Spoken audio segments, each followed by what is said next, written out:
take your seats?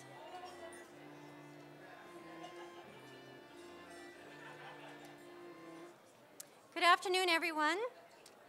Welcome to this luncheon and to the International Careers Fair. Madam Minister, Mr. Pereira, honored guests, ladies and gentlemen, thank you very much for coming. We have a quick agenda, and I'm just going to take a moment to run through it to explain how things are going to go. What we have is Minister Moore is going to provide some welcoming remarks, and I'm going to do an introduction of Minister Moore shortly. There will be a panel, and Valerie Payne from the Halifax Chamber of Commerce will introduce the members of the panel, and will also provide questions, pose questions of the panelists. And we'll have an opportunity to discuss what's happening in Nova Scotia to help immigrants welcome in the workplace and to talk about some of the issues that face immigrants that are here. I'm going to have the opportunity to thank the panelists at that point, and then Mr. Pereira will do the closing remarks. So that's a brief rundown of the event. But I want to thank you all for coming. This is a very important event for us. It is an opportunity to bring together employers to start a conversation about immigration in Nova Scotia. We have had a situation where we have more immigrants coming to this province and we have more immigrants staying, but we are nowhere near meeting the needs of this province. So a lot is to be done, and I think that that work will best be accomplished through the work and leadership of the business community. This luncheon is a follow-up to a series of breakfast sessions that the Halifax Chamber of Commerce has been undertaking in partnership with the Office of Immigration. So many of you who are here today would have participated at one of those breakfast series. And we hope that this will be the beginning of a more in-depth conversation about immigration. It's my pleasure now to introduce the Honourable Marilyn Moore, Minister of Labour and Advanced Education, Minister of Immigration, Minister responsible for the Advisory Council on the Status of Women Act, Minister responsible for the Apprenticeship and Trades Qualification Act, Minister responsible for the Workers' Compensation Act, except Part 2, Minister of the Voluntary Sector. The Honourable Marilyn Moore was first elected to the Nova Scotia House of Assembly as the MLA for Dartmouth South Portland Valley in 2003. And was re-elected in 2006 and in 2009. She served as the NDP caucus chair and 2003-2009 chair of the All-Party Legislative Standing Committee on Community Services. She was also a member of the Public Accounts and Economic Development Standing Committee and was appointed Nova Scotia's first female party whip. In 1978, Minister Moore became the first woman elected to a school board in Nova Scotia. She continued to serve on a number of subsequent boards, including school boards and the Dartmouth Board of Health, where she served on the City Drug Task Force. Her extensive public service and volunteer career includes experience in community development, volunteer supports, and seniors issues through her leadership in Community Links, the Rural Volunteers Project, and the Nova Scotia Falls Prevention Initiative. Ms. Moore was active in the Healthy Communities movement and was chosen one of the first community members to join the federal and provincial efforts on the Nova Scotia Rural Team. A former junior high teacher, she has also been particularly interested in public education. She can also count among her previous experiences time as a volunteer forest firefighter and a farm laborer. Minister Moore, thank you.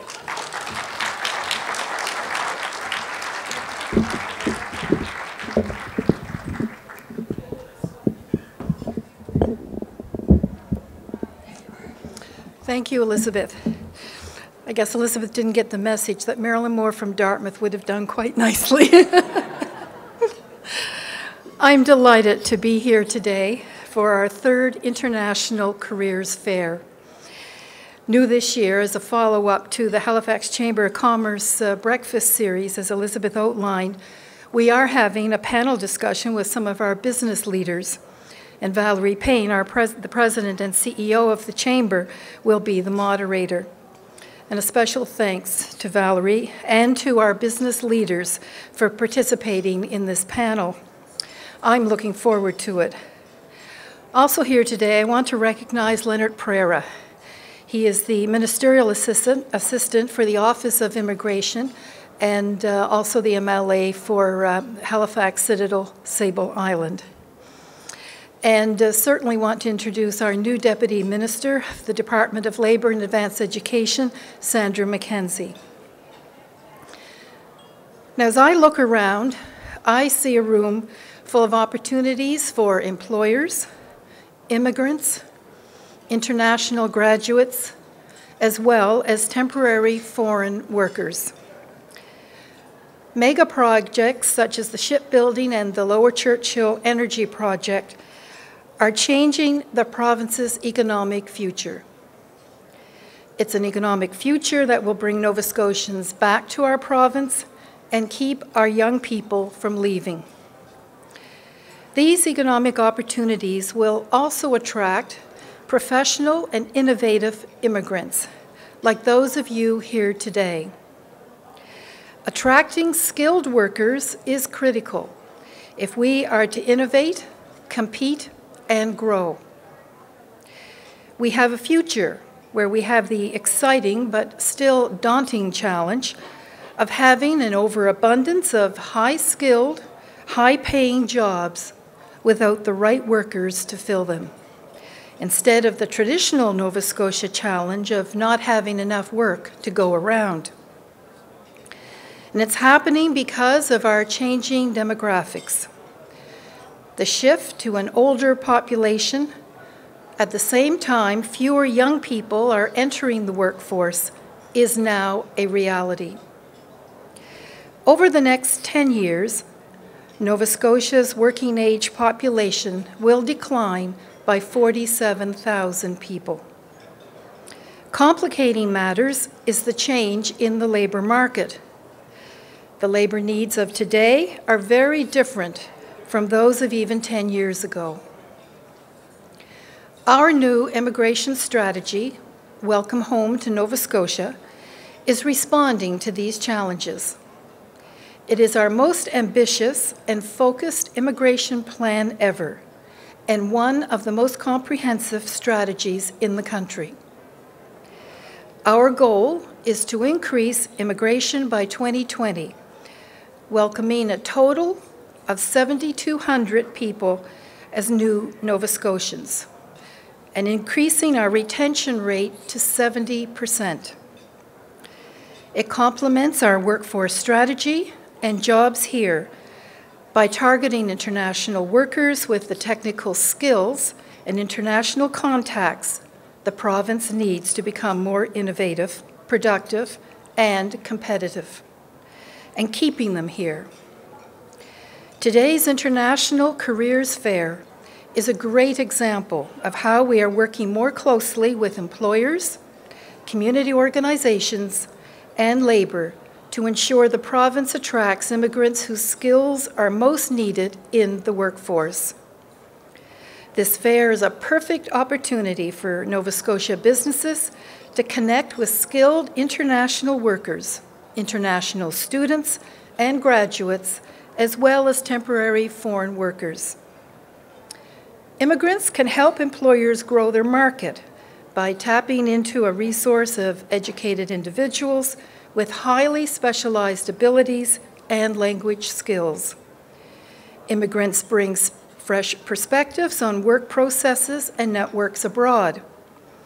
For career seekers, this fair is an excellent opportunity to meet directly with prospective employers and learn more about opportunities for skilled employment in Nova Scotia.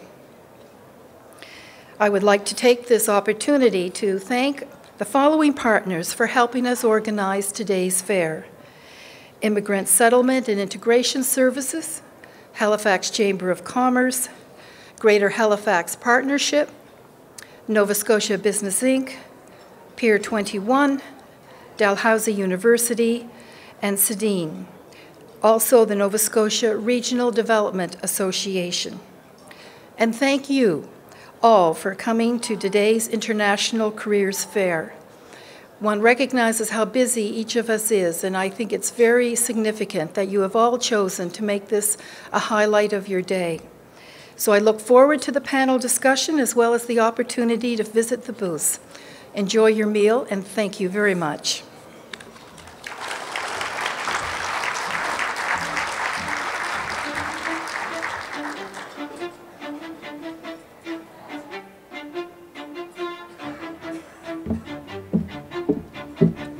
Thank you, Madam Minister. So please enjoy your dinner now, and I'll be assembling the panelists and Valerie shortly. So please enjoy.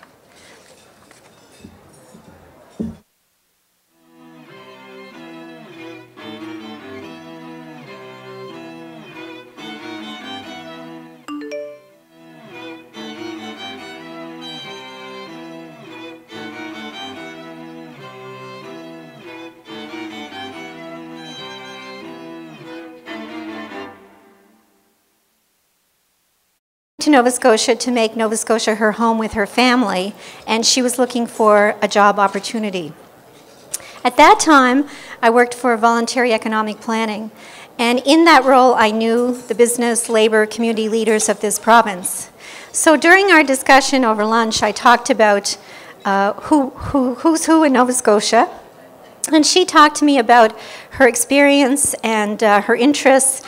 And I was able to introduce her, make introductions to other people and business leaders, and eventually that led to a job for her in Nova Scotia. And really that is what I think our province's strength can be. We have an opportunity to welcome newcomers to this province and to open our doors and to make introductions to our colleagues in the business community, to the service providing organizations, and to our neighbors.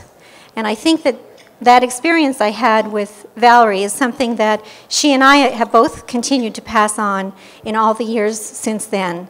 But I hope that each and every one of us will continue that mantra and continue to welcome newcomers in that way. Valerie is the president and CEO of the Halifax Chamber of Commerce.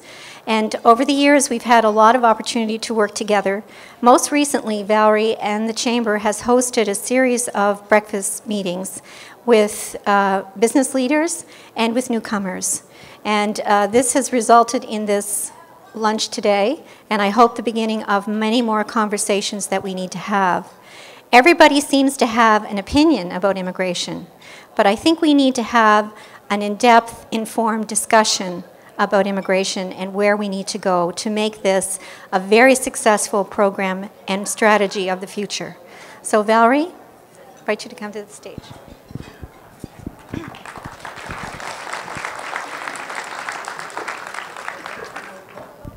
Thank you, Elizabeth, for your kind words, and hello, everybody. I see lots of friends and longtime friends and some new friends, hopefully out there in the audience to join with us today, and lots of buzz happening next door from the exhibition next door. That's great to see. We don't have a lot of time to have the agenda that we have planned for you, so I'm going to whiz through the introductions of our panelists and invite each of them as I introduce them to come on up and have a seat. We're going to have an informal discussion. The only instruction I've been given is to please hold the mic close.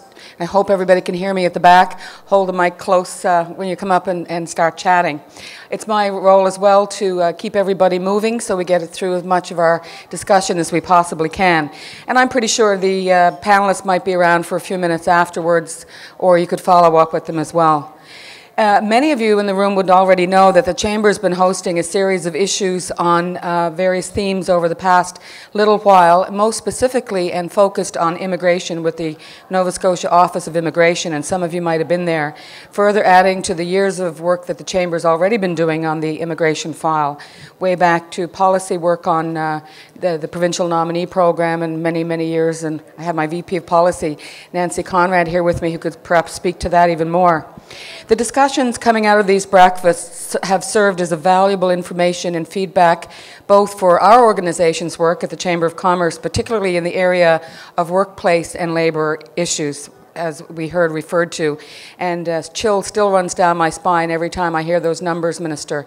I've heard them many times, but when I hear the numbers that we're projecting, we have lots of work to do. But we're up for the challenge. I'd like to begin by introducing our panelists, and I invite you to come forward. Jean-Paul Deveau. Jean-Paul is JP, as he's known, as president of Acadian Sea Plants Limited, and it is a biotech export company specializing in the procurement, cultivation, and processing of marine plants for global agrochemical, animal feed, food, and specialty ingredients, all from the sea. Acadian Sea Plants exports to 70 countries, employs 300 people in 8 countries, speaks 9 languages within its operations, and employs people from 11 other countries. JP is very active community leader with us, including just finishing up as chair of the Canada Games, which was a fabulous success.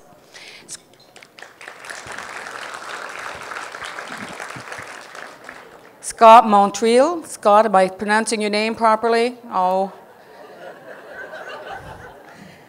I'll give you a chance to correct that. Scott is the local managing director of Citco Fund in Services in Halifax. He's a local boy, done well, graduated from St. Mary's University in 1998 with a Bachelor of Commerce, and is a chartered accountant as well. He's worked in hedge fund administration and capital markets with the Bank of Bermuda, HSBC in Bermuda, before returning to Halifax with his family to help launch the local Citco office. I think you should start a whole network of people who are going to be returning to our community, Scott, and I'm sure that there's going to be a big need for that. Kim Mason, welcome Kim. Kim is regional, hello Scott. Kim Mason is regional president, Atlantic Provinces for RBC. She has a responsibility for sales, market management of all RBC operations in Atlantic Canada. She's also a great community leader, involved in various organizations, including the Greater Halifax Partnership, the QE2 Foundation, and the Dalhousie Medical Advisory Board. Kim also led the discussions and deliberations around the HRM steering committee for the stadium. Results, stay tuned for that. Welcome, Kim. Pernille Fischer-Boulter, President and CEO of Kisserup. As founder of, and also media star, we saw her in the paper, I think it was on the weekend, as founder of Kisserup International Trades Routes Inc., and Kisserup Europe. Pernille has over 25 years in international business experience. She immigrated to Nova Scotia in 1998 and found her company that same year. She provides project management, matchmaking, trade training, and consulting services to public and private sector organizations worldwide. She's also on several international boards, which is a very interesting piece of information to know. A volunteer mentor to ISIS, and is on the advisory board of Ask the Experts of Profit magazine, and writes monthly columns for export for Progress magazine. Welcome, Pernille. And last but not least, we have Rainer Bresmar, President Techbox International Limited. Rainer was born and raised in the southern part of Germany in Stuttgart, known as the headquarters of Porsche, Mercedes, and Bosch. After completing business administration, he went on for the first years of his business career in the telecommunications industry, mainly in sales and marketing, and he immigrated to Nova Scotia in 2004 and was the first candidate applying for the newly implemented Nova Scotia nominee program, and was the second one to arrive here in Nova Scotia under the community-nominated category. So that's history. Together with his wife, Margaret, they own and manage Techbox International, which designs and manufactures total customized shipping solutions. Also active in his community of Bridgewater. So welcome, ladies and gentlemen. I will sit down and get us started. And a reminder that you each have your own, or are we sharing a device here? So the plan is that we will be finished, I will be finished, our panel will be finished at 1:25, getting ready for closing remarks. But what I'd like to do to begin is to give each of the panelists an opportunity to make about a 1-minute opening statement that tells us a little bit about your industry and whether or not the industry is or will be experiencing skill shortages or labor market shortages. Who would like to begin? This is your first time you'll be asked, because after that I'll be asking you directly. JP, do you want to begin at the far end of the room? 1 minute, sir. Okay. Okay there, Valerie. Well, first of all, thanks for the introduction. And at first, I thought that you said that I spoke 9 languages, but I don't speak 9 languages. It's only the people in our company. Acadian Seed Plants manufactures value-added products and exports them to 70 countries around the world. And we've done that by focusing on 4 key things. The first thing was an investment in research and development. The second one is an investment in sustainability. The third one is international market development, and the fourth one is people. So of course here what we're talking about people here today, and from our point of view what we've been able to do is to attract highly qualified personnel to be able to do those things. And for me, this is immigration is an extremely important topic. We've been able to build our business because we've attracted these people from around the world, and that's the kind of things that I want to be able to talk about here today. Thank you, JP. Scott? Yeah, sorry, Scott Montre. For those that were, thank you. Yeah, it's very difficult to pronounce, I understand. Most people just call me Montreal, so. I am part of Citco Fund Services, which most people locally don't know what we do exactly. They think we're a hedge fund. They think that we're a gas company. We get various questions about what we do. We're basically a professional services firm. We do back and middle office support for investment managers globally. So we're an outsourced provider of back and middle office, which is effectively operations around investment management. We do processing of trades. We do trade instruction. We do reconciliation work. We process corporate actions. We maintain trade blotters, and we do financial statement preparation, investor services for hedge fund clientele. Citco Fund Services is the largest hedge fund administrator globally. We service approximately $600 billion in assets under administration across 2,000 funds globally. We have operations in 19 countries, and we have a local office here in Halifax that we formed about 5 years ago. We started with myself and a few others in my basement, and we've grown to about 250 people, and we maintain 4 floors downtown here in Halifax. So it's been a good experience. From an immigration perspective, we couldn't have done it without immigrants. We're a very unique industry to this particular marketplace, and if we didn't leverage the knowledge base of people externally, we wouldn't have been able to build up the scale that we have in that time. Thank you very much. Scott? Kim? Thanks, Valerie. Good afternoon. My name is Kim Mason. It's a real pleasure to be here with all of you this afternoon. I think RBC is likely well known to many of you, so I won't explain what RBC does, but I will say as it relates to diversity and immigration, diversity for growth and innovation is one of RBC's core values. We have 5 core values. It's one of our 5. Our president and CEO is actually chair of our Diversity Leadership Council across the organization, and he really has set the tone within RBC to ensure that from all of our senior leaders across the organization right down, we are not only working hard to attract and welcome new immigrants into our organization, but also be more reflective of the communities that we serve. My responsibilities here in Atlantic, I look after all 4 provinces, all of our Canadian banking franchise. I'm fortunate to work with great leaders, some of whom are in the room here today. 114 branches and over 2,000 employees. Interesting, 800 of our 2,000 employees are located right here in Nova Scotia, and Glenn Dormady, who's our local regional vice president, has the bulk of those 800 employees. And we've made real strides recently within Metro Halifax, a big testament to Glenn's leadership. We've actually increased the percentage of visible minorities who are new immigrants by 8% over the past year, something I'm very proud of and very proud of Glenn for accomplishing. So we certainly see the benefit. I'll elaborate more on that shortly, but just a pleasure to be here and to share the afternoon with you. Thank you. Thank you, Kim. Pernille? My name is Pernilla, and I moved here in 1998 from Denmark. And our company does work in over 50 countries in this world, so we could not do what we do without immigrants. We could not perform work in all those countries if we didn't have a local talent base here. There were immigrants, not that we exclusively hire immigrants, but we utilize immigrants to make local companies in Atlantic Canada and the rest of Canada competitive in markets worldwide, and we do the same thing when we work in Caribbean, Pacific, Latin America, China, any of those. Without a firm immigrant base, we would not be competitive. So it's very important for us to be part of this dialogue and increase and maintain international workers coming to this province. Thank you very much, Pernille. And last but not least, Rainer. Good afternoon, my name is Rainer.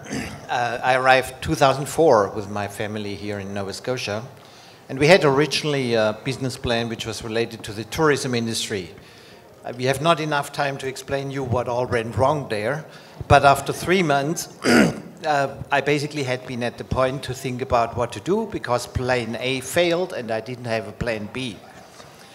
So after recovering from that, we decided to look for an existing business to buy, which was much more easier said than done, because there is not really a well-developed marketplace how and where to buy a business. So that took me 7 months, and at the very end, just by good luck and word of mouth of our chartered accountant, who knew somebody who was thinking about selling. So that's how I started here. What the company that I bought the assets of an existing business, which was already 15 years here. And what we do is we design and manufacture customized shipping solutions, basically for everybody who has a valuable product which is sensitive and needs to be shipped from point A to point B. We are a small company. We have 5 people working. We have currently no difficulties with shortages of skills and labors, because what we need, we train ourselves. Thank you very much, panelists. A little introduction. We certainly have a wide variety of backgrounds here and unique perspectives. Particularly glad that we have a balance of larger and smaller businesses, because sometimes, especially in discussions of big issues like immigration, it's easy to move to the larger employers who will often have resources who are better able to respond than the smaller and medium-sized businesses. And it's very important that we always get all perspectives out there to talk about. So we have about 4 questions, and we have 5 panelists in about 40 minutes. So what I'd like to do is to ask a question, and then we can each have a turn at answering that particular question. And if we could keep our responses to 1.5 to 2 minutes, that would be helpful, so we can get through and get as much information out there as we possibly can. Question number 1, and Kim, if I may lean on you to answer for this one. You kind of led into it yourself there, but why should Nova Scotian employers hire internationally trained workers? And how would you describe what would be a business case for employers to do that? Well, thanks, Valerie. I think, first of all, it's not just about what is socially or morally responsible. And I think, first of all, it is morally responsible to be hiring immigrant, skilled, trained workers. But I think it's more about the business imperative, and it is about driving our economy forward. The facts speak for themselves. We are experiencing a demographic shift. I think Minister Moore did a great job articulating some of the actual numbers. That 47,000 figure is just scary. And so we need to do things differently to attract key talent and to ensure that we remain competitive in the economy. I know there was a study done by the HRDC several years ago that said any net growth in the, actually it was 1999, said any net growth in the Canada labour force would come from new immigrants by 2011. And by 2031, any net growth in the Canadian population would come from new immigrants. And so I think those realities are upon us, and it is important because it also allows us to incorporate into our own workplaces individuals that are not only reflective of the landscape around them, but are able to share perspectives that are key to enabling companies to remain competitive and really tap into what their customers are looking for. So I think there's more than just the window dressing and what's nice to do. It's definitely a need to do. Thank you very much, Kim. Pernille, can we ask you what you think on that particular question? Yeah, I just like to use an example from the Royal Bank, actually, who is our bank. And the George Street branch have 2 people in international transfers who I always go to. They are from away. They're immigrants living here. Excuse me, Pernille, would you hold your microphone up a little closer? We're having a they know the countries that I deal with. They know the languages of the countries that I deal with. and they know the cities, they know the transfers, so that's a huge benefit for us. What can take half an hour takes 10 minutes for those people. So it works on many levels. I don't have all the numbers that you have and try to follow as much as I can the statistics coming out from immigration. But from a private sector perspective, the most important thing for us... Is that better? Yeah. That's bad. The most important thing for us is that we remain competitive internationally. And we only do that because we have people with different skills, different culture. I like to share a startling statistics with you from the Harvard School of Business that say that if price and product, service and price is right, 80% of the deals that fall through is because of cultural misunderstandings. 80%. So for us in private sector to be able to have people who can give us that leg up, or all our SMEs or large companies too in Nova Scotia, a leg up on the foreign cultures that we're going into, that's what makes the difference. I understand the demographics and the shifting, but purely from an economic prosperity, our SME sector's ability to grow, we need to attract immigrants and use them. Thank you, Pernille. That's very compelling indeed. The more people we have that can work across that realm of language and culture, it's all to our benefit overall. Scott, what are your thoughts on this? Yeah, I mean, touching on what Kim noted earlier, I mean, aside from and I apologize for taking a purely capitalistic approach, but that is my business. Aside from the socioeconomic reasons and the ethical reasons about looking at immigration, I mean, the business case is there. We have a shortage of labor. There's no denying that. And in terms of what's going on around us, this isn't a Halifax or a Nova Scotia problem. This is a global issue. Our clientele are operating in most of the larger jurisdictions around the world, and their expectation of us is not that we're hiring a particular demographic or that we're hiring locally. Their expectation of us is that we're hiring the best and the brightest, and that we're coming with the best ideas and that we're being innovative. And I think that if you stick to one particular demographic or region or one thought process or thought center, you're not going to be able to leverage what's going on around us, and I think that we're going to become a little bit too complacent. We may not be competitive in going forward. So I think for me personally, it really is just the business case.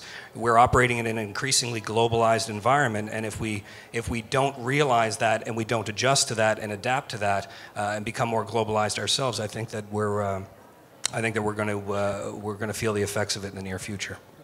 Thank you very much. JP, why do you think it's important to hire internationally trained workers? Well, I like to make it little simplistic. My parents had 5 kids. I have 1. Obviously, my productivity is not that good. And my friend's productivity is about the same. And so what does that tell you? We're not going to have enough people. We talk about demographics, but that's just as obvious as it's going to be. It's really that simple. And so if we want to have the people necessary to do it, the business case is just there, as everybody else has mentioned. Now, in our case, what we've done is we've said, all right, we want to be the world leaders in what we do. And we've gone around the world and we've found the absolute best technically qualified people and attracted them to here, to Canada, to Nova Scotia, to our company, brought them in, hired them, and have them creating value-added products right here in Nova Scotia. We've also taken people to develop our markets, people from around the world where they'll actually come in and they'll go and they'll be familiar with the language, the culture, the business practices in those areas, and they'll be based out of here and then develop those particular markets. And the third thing that we've done is found people with management ability from around the world, brought them in here, and then put them to work here in Nova Scotia to develop our economy. So that is the real, like down at the micro level here, as opposed to the macroeconomic level here, how we've actually been able to do those things and the importance of putting those things together. Thank you, JP. And Rainer, do you have some comment from your perspective? Well, I would like to look at that question a little bit differently than we had been talking about, just going back to my own experience.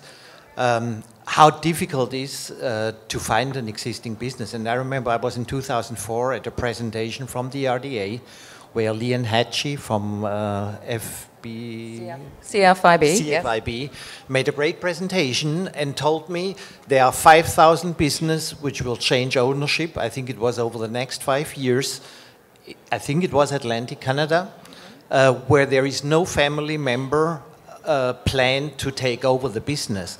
So I think this segment of the market is another interesting aspect, looking for immigrants which might have already some entrepreneurial background, not necessarily that they had been already on their own, but with a good management training. I was for 10 years working for Hewlett-Packard. I think I got a very good basic training there. There is another opportunity which I have the impression is not really very well approached. For sure, and that's a Canada-wide phenomena as well, that there's literally hundreds of thousands of small businesses ready to turn over. And I have access to some information that when the owner-entrepreneur was asked what their succession plan was, often it was to live forever. They didn't have one, that they just thought they'd go and go and go like the Energizer Bunny until they couldn't go any longer.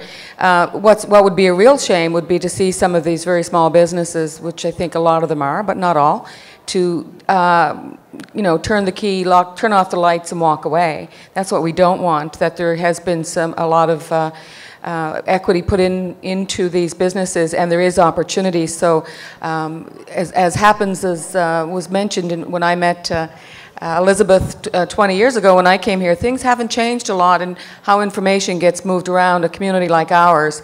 And it's all about networking and meeting people, and this person connects you with that person, and that person connects you with another person, and so on. And the same would go for that, I would suggest, that there are professionals in the field. Many of them are chamber members, whether it's the Royal Bank or it's a very small CA firm who have clients who are looking at moving, that there is definitely an opportunity there for us and for people coming in looking for jobs and for people who are already here looking to buy businesses. The next question I have is, what suggestions can you put forward to solve the problems that international qualifications are required for immigrants for credential recognition in our community, whether it's in Nova Scotia or in Canada, but I think it's certainly a Canada-wide issue, but at our level here.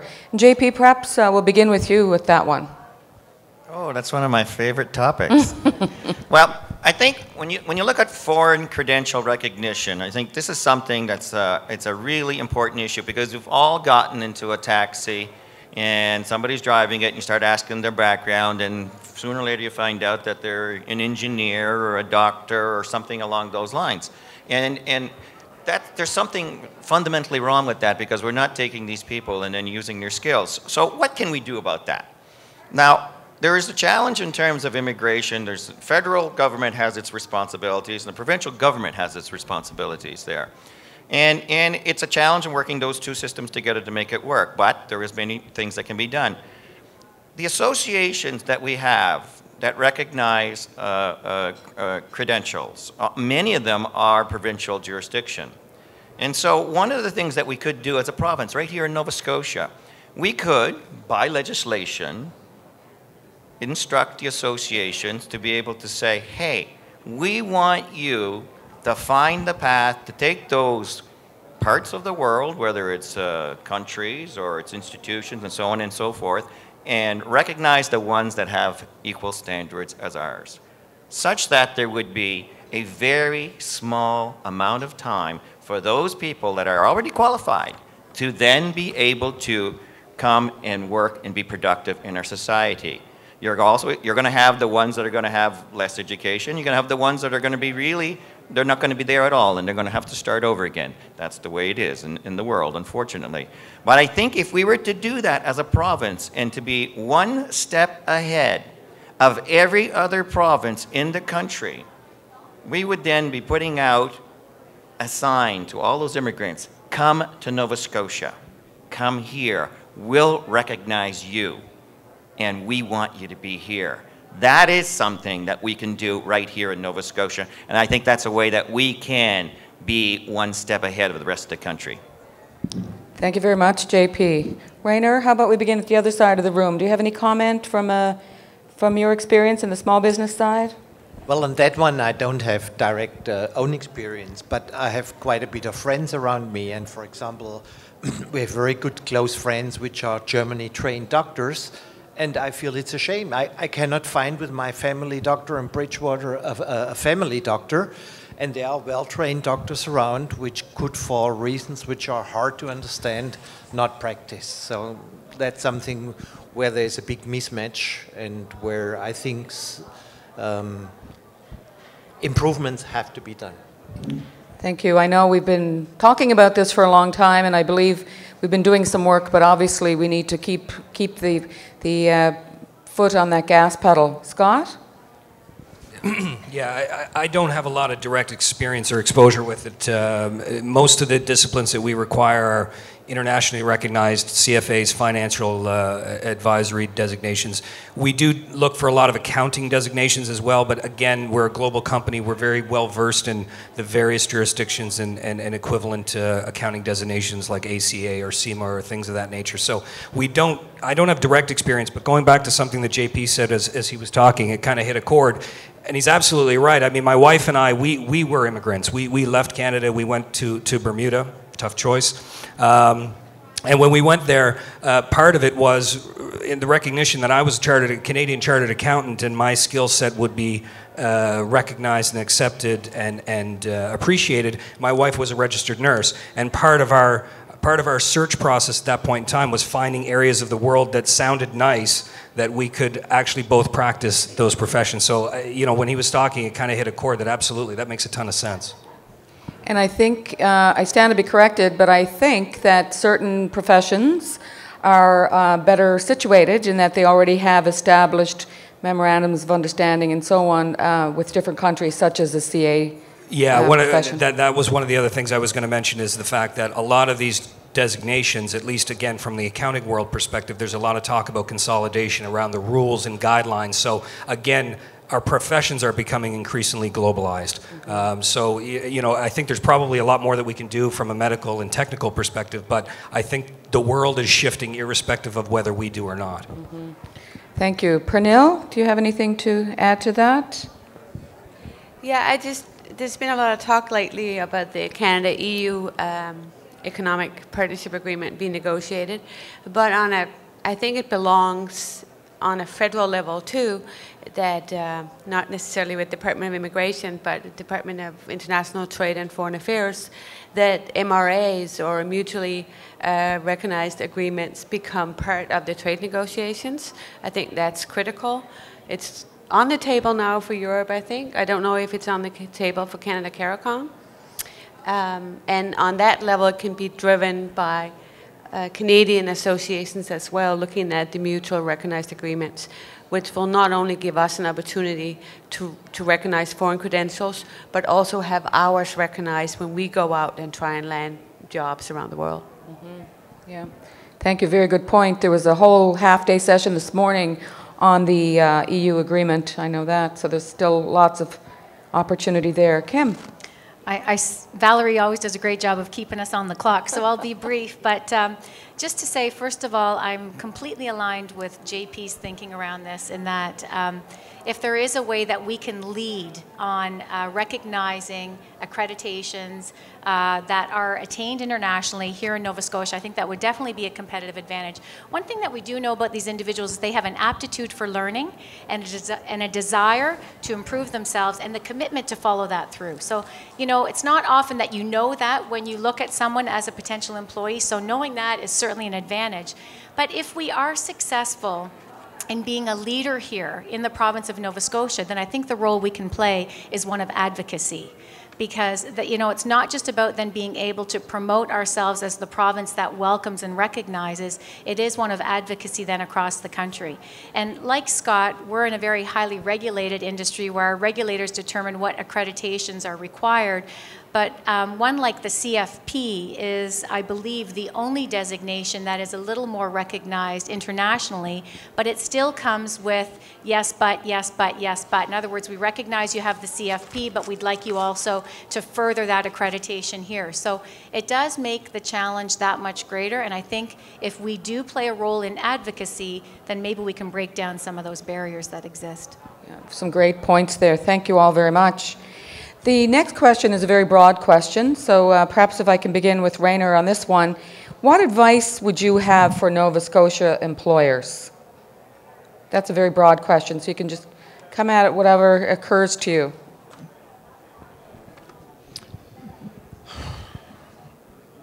That's not easy. There's probably too many things you'd like to say, and trying to figure out which one would be most appropriate. I think the first key thing is to be really open-minded. When we arrived here, we experienced quite some blockages, especially if you live in rural Nova Scotia. I think that's much more difficult than here in HRM. There are a lot of emotional blockages, and there are concerns that you might take away jobs from local people. So there is a lot of that emotional thing. That's a very difficult one, because this is nothing which you can train. You only can lead by showing and doing it better and different. What I always like very much, the idea, but until now I did not have seen it getting materialized, that every new immigrant arriving here in Nova Scotia get kind of a host, I would call it a mentor, who takes him or her for half a year, for a year, as advisor and helping to get the feet on the ground. And I initially got a lot of help when I arrived from MISA, and nowadays ISIS, where I did a lot of courses learning about business culture, about legal stuff. But those little things in the rural communities, and I always had to drive 1.5 hours from Liverpool, where we lived then, to the trainings here in Halifax, that needs to get a little bit more ruralized. Very good point. I'm not aware if there are programs to that effect out there, but sounds like an excellent idea. Pernille? I'd really like to echo that sentiment. I'm a volunteer mentor for ISIS. And I'll give you an example, a concrete example. A Cuban trade lawyer who moved to Nova Scotia 8 years ago, I think, who I was a volunteer mentor for. And so he came into my office. I connected him to the law community, to the Halifax Chamber of Commerce, took him to luncheons. And a year and a half ago, we were in a very, very competitive bid internationally. So our competition was PwC, Landell Mills, those types of companies. And we needed a Spanish-speaking international trade lawyer. Who do you think I hired? And that particular gentleman was one of those who lived in Nova Scotia for a while in the rural area and didn't have the support, maybe didn't know the ISIS programs or the RDA support programs, the Department of Immigration's new initiatives very well, and was considering moving to Toronto. So my best advice to Nova Scotia's employers is engage your immigrants.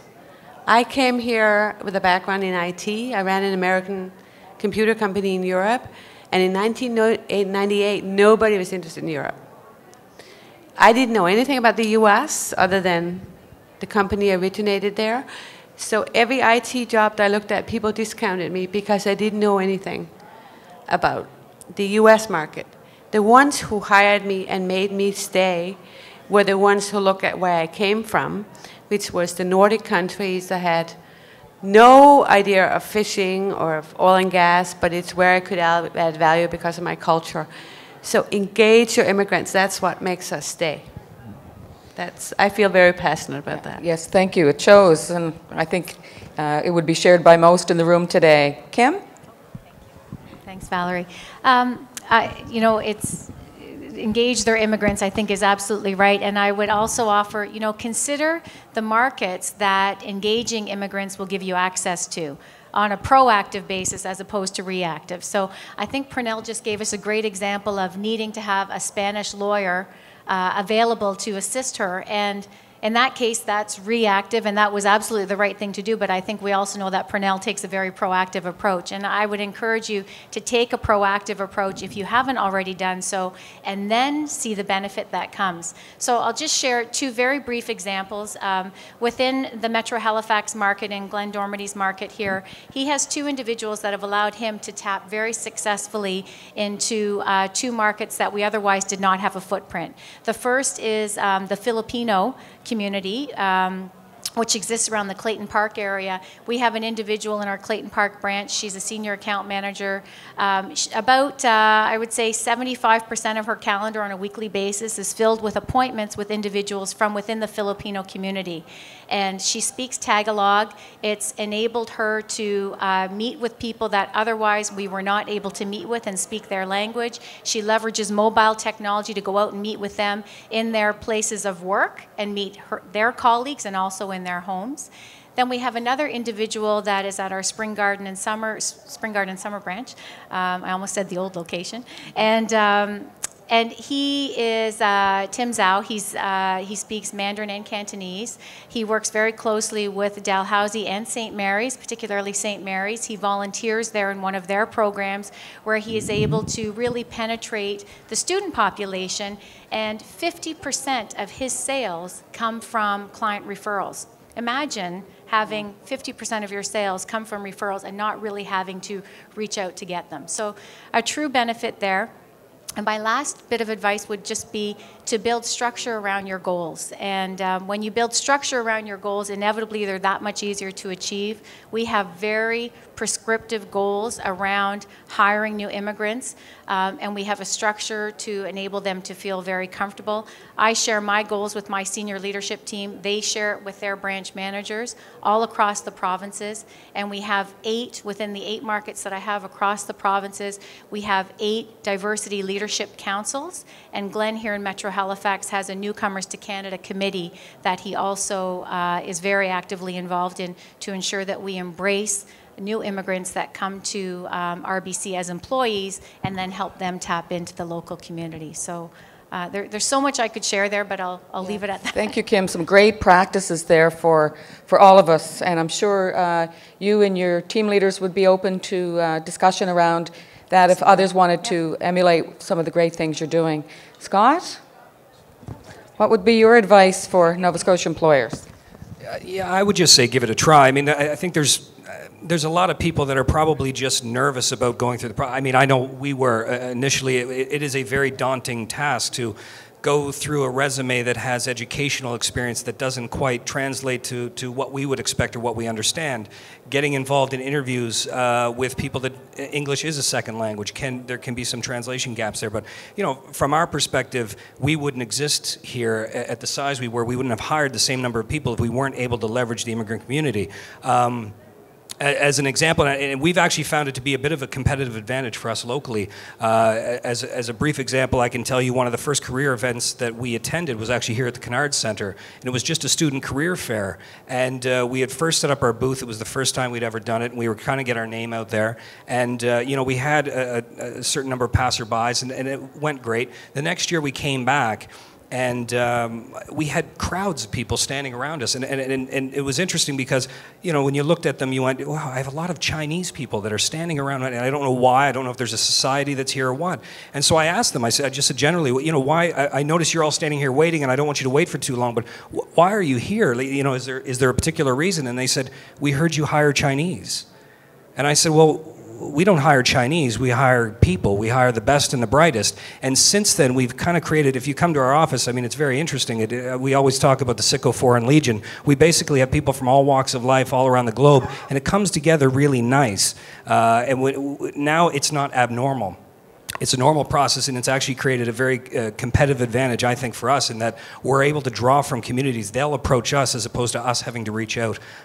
So I just say give it a try. The business case should stand on its own merits, but at the end of the day, I think there's a lot of opportunity. Thank you very much, Scott. Last word goes to JP as we're getting ready to wrap up. Well, you know, I'm just going to echo what Scott said. If you're not currently hiring from the immigrant opportunities that are out there, you really need to try it. Because you want to develop the skills. There are some unique challenges involved with hiring people from other countries, and there's unique opportunities. So you want to be able to get that experience, because in the future, that you want to be able to tap that resource that's out there. Now, I think the other thing that I want to say to people who are looking at hiring people from other countries, you're not just hiring that person. You're bringing a whole family normally with you. And the kids are going to go to school here, and they tend to adjust really fast. But don't forget the spouse. I don't know if any of you have an unhappy spouse at home, but if you do, you know what I'm talking about. And if particularly a spouse who may not have the language skills that are here, they may be at home all day long, and they're not developing that. That person needs to be able to develop in the community too, and it's so important that you find the path such that it works inside your organization in some way, shape, or form. You also get to the point where you can generate critical mass inside your organization, and we have that, for example, in our own organization, our head office. If you walk down the hall, chances are you're going to hear Spanish virtually every time you walk up and down the hall. You might hear Chinese, you might hear Japanese, and so on and so forth. And you want to set that tone from the top to encourage that. That's very important, to encourage diversity. Because what you end up with at the end, you have a tremendous opportunity to really build fantastic organizations based on this diversity that can come to you and really create world-class organizations. Thank you very much, JP. And I'm so glad you ended with that comment about let's not forget the family and the spouse, because I've had personal experience with that with a young family in my neighborhood. I know my family and back in Newfoundland have helped people. Simple things like how to find a physician. A plumber was the most recent little emergency where there was pipes burst and so on. I couldn't help, so at least I could find somebody who could help. And it just means so much to be able to reach out, and it takes so little to do that. So I'm glad you mentioned that. It really makes a difference in a quality of life. You can just put yourself in the other person's shoes. Imagine going to another country where you don't speak the language and you're off to work all day and your family are off doing their own thing. I would like to thank each of you. We've run out of time. There was just so much more. I know you'd like to hear from our panelists, and I would like to have asked them, but we've run out of time for today's session. Look forward to perhaps another session for another day. But please join me in giving a hand to our panelists for today.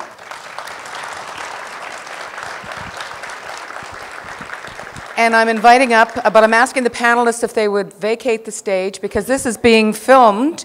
And apparently all we will have on the film when Sandra, the Deputy Minister, Sandra McKenzie, comes up to say closing words would be knees and shoes. And so we wanted to have the place cleared, and saying that I'll leave too.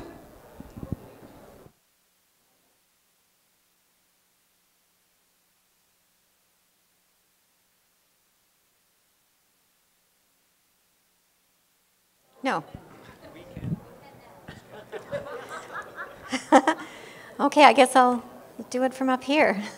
Thank you very much, Valerie, and thank you very much, panelists. I think it was a very important conversation to have.